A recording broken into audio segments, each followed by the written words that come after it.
you've explored these various tools and modalities. What is it about Zen that differentiates it for you, or that you find attractive, right? Because you could reach out to or get a hold of one of your magic powers is getting a hold of anybody. Basically, you want to get a hold of. Why Zen? What is it? I would say that when I first took the introductory course to Zen, I appreciated the mystery behind it in some sense. So I was attracted to how it could be a strict discipline in some ways. Like, like kind of one of these things where you show up for Zazen, and if you're not there the second you're supposed to be there, they'll keep you out from coming in and you're rejected. Or if you want to train and actually set up a residence there, like you have to prove it by sleeping outside for like 2 months. Like all these stories that you hear that Henry actually talks about in his book. Can be super hardcore, or like you go to the Zazen room and you're separated by these like cubicle walls, right? And so you're sitting in Zazen, this like seated meditation, with your face about 1.5 feet away from a wooden wall. And then if you start to nod off, they might hit you with a little wooden switch, right? Things like exactly. that. Yeah. So I was initially attracted to that. Now Henry's discipline that he's into, that he's teaching is a little bit more laid back, which I can appreciate, because this is like, when you're going to you had to enter with your right foot when you're entering into sit. Like you have to enter into the room the correct way. You can't cross over the mat in the wrong way. Like there's all these rules, right? Too many rules. But it's also very Japanese. but it is very Japanese, which we all, both of us, really love. But the one thing I will say about Zen is that especially with the way that Henry's been teaching, at least that I gather through his book and through our conversation, is that they make enlightenment less mysterious and less about being a perfect person, and making it actually seem like it's something that is attainable by everyone. And it doesn't have to mean that you're this ultimate spiritual guru the second you snap into these different states of consciousness.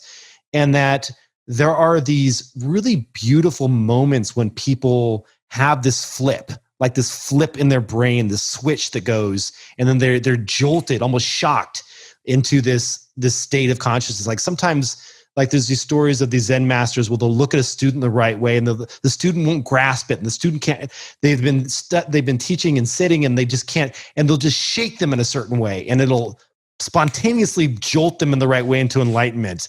And there's these funky little things like that are just like beautiful stories. And like, you always take a lot of that stuff with a grain of salt, but coupled with this Koan training, which I highly recommend listening to on the Waking Up app. They're fantastic, by Henry.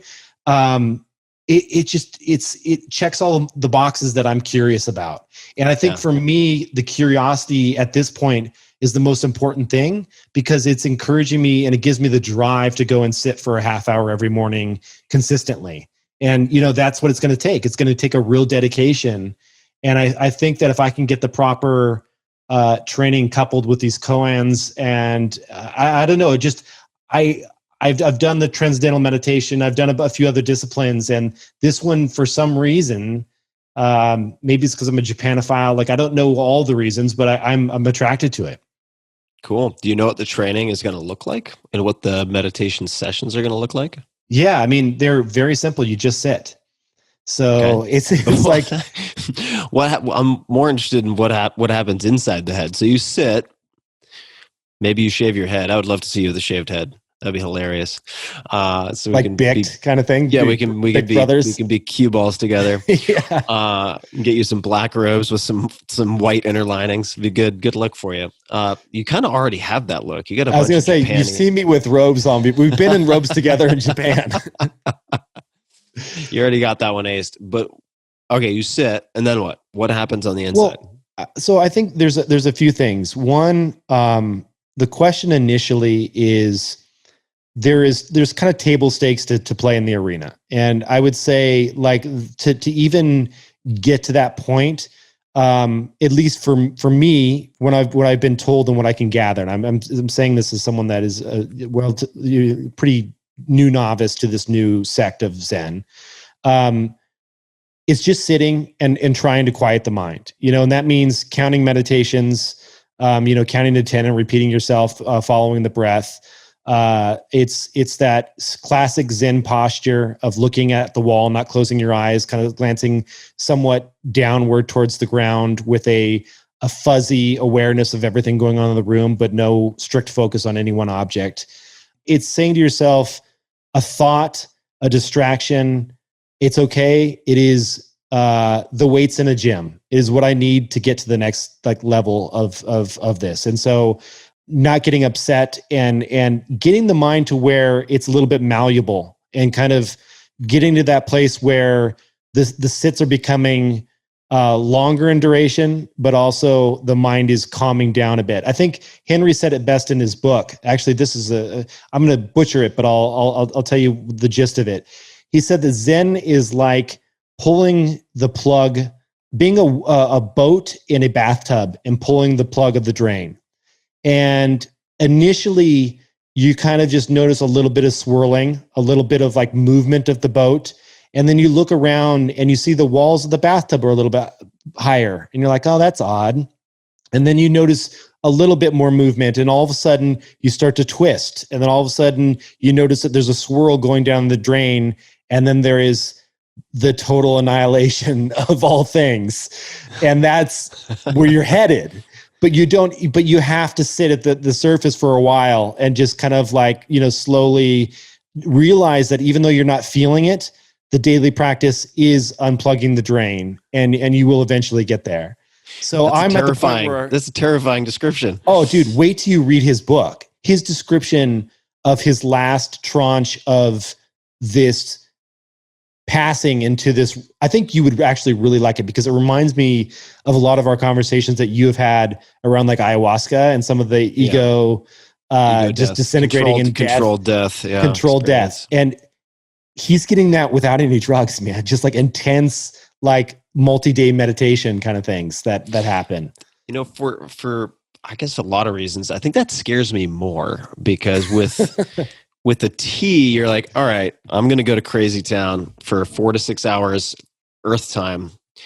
And then I'll be back to some semblance of normal computation and absorption of what we call reality. But with the Zen practice, with that description, it's almost like a slow motion psychotic break that you've engineered for yourself, and that scares the living fuck out of me. So I don't know how to back out of that. I don't know how to. Yeah, you can't. That's the thing that's crazy, dude. When you read this book and you get to that point, I'm freaked out by this, because when you go there, all of a sudden you're viewing the world as an illusion, as a completely different thing than you ever have before, and there's no going back. What does Daria think about this? Is she's supportive? Yeah, she listened to my interview with him that I did on the podcast, and she was like, yeah, he sounds amazing, and this is the path you want to go. I support it. I mean, I don't think... She's not worried about you, I don't know, wearing your shirt backwards and picking at navel lint and staring blankly at the wall. You have to listen to his post analysis of what happened, because he wrote the book after all this happened. And I'm curious to know if you would enjoy this world. I think you would. It sounds beautiful. Every moment is anew and just glistening, and there's so much. It's fascinating. I'm going to butcher it all. I think much like you, with me and my various psychedelic experiments, of which there are now many, many, many, many thousands. I think for you, it's a lot, and you've kind of let me be the guinea pig. I think I'll let you be the first monkey shot into space on this slow motion engineered psychotic break. Tell me how that goes. Yeah, I mean, here to support. I think. Well, it's not like you're going to see me in 6 months and I'm just going to be levitating. This is going to be if I do it correctly, this is going to be a 30-year kind of journey, to get to these places, or who knows? There's no pinning a date on. Unless he grabs you by your ears and shakes your head and gives you the Highlander quickening like you were describing. I'd love that, actually. Grab you by your eyebrows and bite your fucking upper lip and throw you off your chair. Sounds great. Amazing.